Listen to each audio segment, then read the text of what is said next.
What's up guys, so if you clicked on this video, you either subscribed to me or you searched up the words Tiger King and saw my dope ass fucking thumbnail amongst this sea of bullshit. And don't worry, this ain't clickbait, I am going to be going over the series and convincing you, hopefully if you already aren't, that Joe Exotic is innocent. So if you haven't watched the documentary, I'm going to need you to stop what you're doing, go and watch it, and then come back because I'm going to be giving out details, you feel me? But anyways, if you haven't watched it, it's about this zoo owner named Joe Exotic who owns a zoo with exotic animals, primarily big cats, which is where he gets his name, the Tiger King, from. It doesn't matter, but he's also gay, had 2 husbands at the same time, and smokes a bit of meth. But hey, who hasn't? His arch nemesis, though, CAROLE Baskin, has a personality that puts any meth smokers to shame. She owns a big cat sanctuary where she keeps big cats in cages, and her mission is to stop people like Joe from keeping big cats in cages. Big cats don't belong in cages.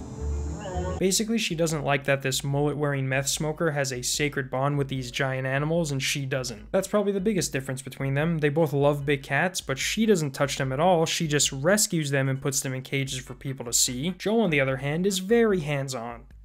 And I mean, like, he has hands on the fucking tigers like the meth-smoking madman he is. Son of a bitch! And that's where CAROLE Baskin comes into play. She doesn't like that Joe's using the tigers for money, even though she's doing the exact same thing, just for different purposes. Day tours, kid camps, weddings, you name it. That's like someone who owns a fancy steakhouse getting mad at McDonald's because of the way they prepare their meat. It's like, hey, mind your own fucking business, yeah? But this is what starts the feud between them, eventually getting Joe to put a hit out on her, which is what the whole documentary is based about. Oh, and not that it matters, but everyone they show in the documentary, except for CAROLE and her new husband, are convinced that CAROLE killed her old husband to inherit his fortune. I wish there was some way out for me. I'd say she found a way out. Wouldn't you? But that was the first episode. In the second one, we get to see inside the world of Doc Antle, and he's basically the fucking Hugh Hefner of big cats. He has like 5 wives.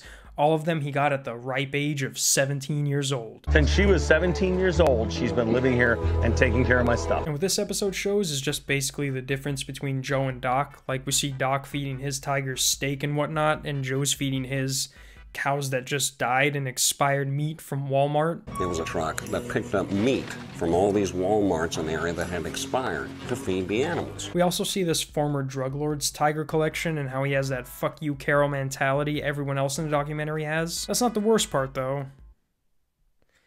Actually, never mind. I was going to say this is where we see him marry his 2 husbands, but depending on who you are, you might find that dope. What I meant to say was, the worst has yet to come.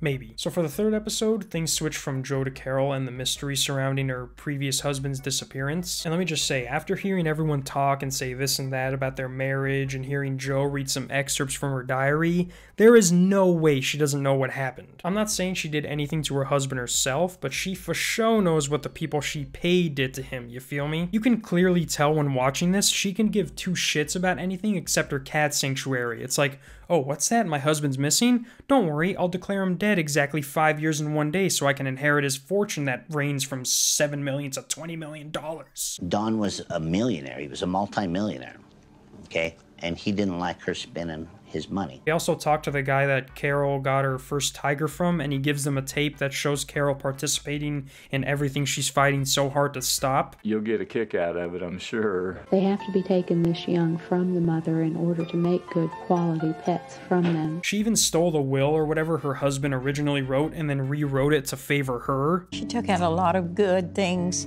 for herself and put in bad things in their accounts. It's like, how stupid are these cops down south? Like, it's every time one of these documentaries comes out about someone going to jail because of fucked up police work, it's always in some place where slavery used to be the main source of income. Now for the 4th episode, here's where the chaos breaks out, alright? Shit starts going downhill and there's a town at the bottom of that hill. First off, Joe's like, you know what, bitch? If you're gonna try to make me shut down my zoo, I'm gonna explode everything I own and change my company logo to look exactly like yours. The only thing Joe didn't realize is that that's illegal. You can't go around using other people's logos as your own, so like anyone would, CAROLE decided to sue him. And this one down here.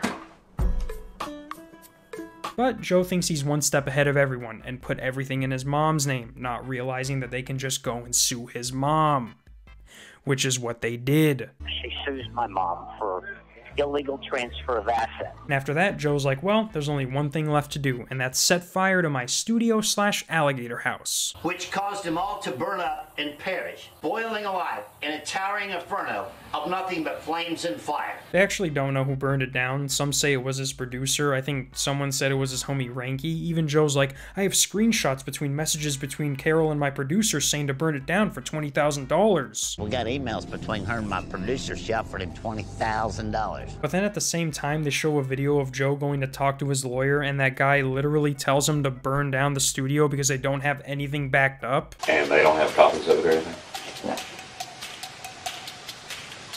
You see what I'm saying, Joe? Yeah, I hear you. And then after, Joe proceeds to say this. I'll find somebody that needs 10 grand. Anyways, as the episode continues, we start to see the decline of Joe's zoo because of Carol and how much the lawsuit's costing him. So to make money, he starts breeding the tigers he has, and Carol's like, yeah, no. And after getting nowhere, going back and forth with Carol, big boy Jeff Lowe steps in to save the day. Howard, fuck yourself and fuck your cunt wife. Now, me personally, I don't know how anyone can trust someone dressed like Jeff Lowe. He looks like he would sell weapons to kids if they didn't tell their parents. Yeah, his wife may like to have threesomes, but that's only because there's no way she's going one-on-one with that walking testicle. Anyways, it happens quick, but at the end of episode 4, Joe lets us know that his lawyer, the same guy who told him to burn down his studio, advises him to put the zoo in Jeff's name so Carol would have to start all the paperwork again. And since people in Oklahoma seem to be dumber than shit, Joe's like, sure, why not? I only just met you when you dress like a transsexual Johnny Depp. Why wouldn't I give you the keys to everything I've worked so hard for in life? Jeff Lowe stole the zoo.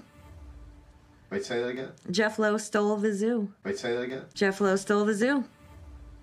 Wait, say that again? So for episode 5, we get a fuck ton of Jeff, but the main focus is Joe running for president, then governor, then having to deal with the husband that didn't leave him for a girl, killing himself because he can't read warning labels. I was sitting in a chair, looking at him when he put the gun to his head.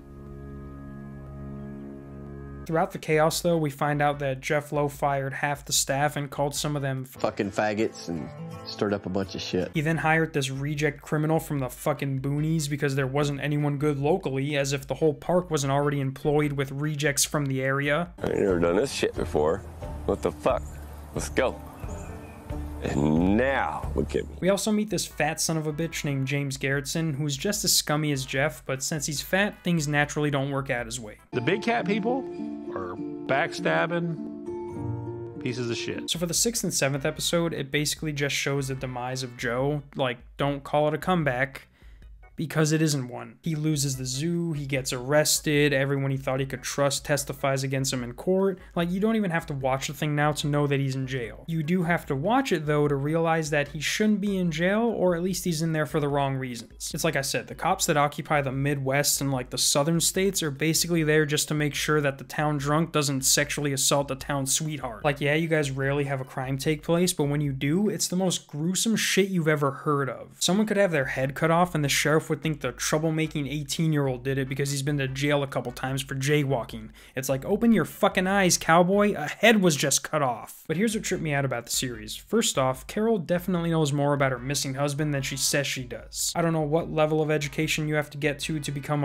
a Florida police officer, but if you can't see that she's holding back information, I am qualified to be a Florida police officer. It's like my man's tried to get a restraining order against her because she hid his guns. He told people he was gonna divorce her, leaving her with virtually nothing. Those are two things that even a child would be like, yeah, you guys might want to look into that shit. Another thing that pissed me off was how nobody fucked up Jeff Lowe. I thought Tim Stark was going to do something when he screwed him over. Fuck you little puss boy. But they did nothing. He just does what I tell him to do, and yeah, I'm his bitch. Even the cops are like, hey, you won't be in trouble if you give us Joe, even though you were with him the whole time talking about the hit against Carol and did nothing to stop it until we were trying to look for you. It's not even funny how blatant the government was when it came to turning everyone against Joe. It's like, after Alan lied in court about going to Florida when there's a phone recording of him with Jeff saying he didn't. I didn't go to fucking camp. What the hell I want to go there for?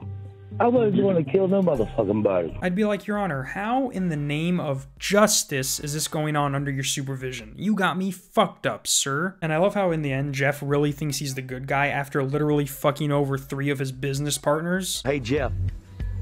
Here I come, motherfucker. He really thinks he's the good guy after setting Joe up. Or no, my bad, he didn't set Joe up. He only encouraged him to get that soundbite so he can give it to the authorities to convict him. I don't wipe my ass, I just clean it after I shit. It's the same thing. But yeah, guys, that's it. The only thing Joe Exotic should be in jail for is embezzlement for forging Jeff's signature, if even that. But 22 years for killing tigers? The way I see it, he gets out in 5 to 7 for good behavior, and when he gets out, I'm gonna smoke the fattest blunt of meth with him, and we're gonna be riding tigers like fucking Harold and Kumar. Until then, though, peace. And by the way, that is a penis, a horse penis. That was my recollection. L7, baby, LL7. Know the essence of our presence. Got you present for a fact, baby. Reynolds rap on the grass in the sack.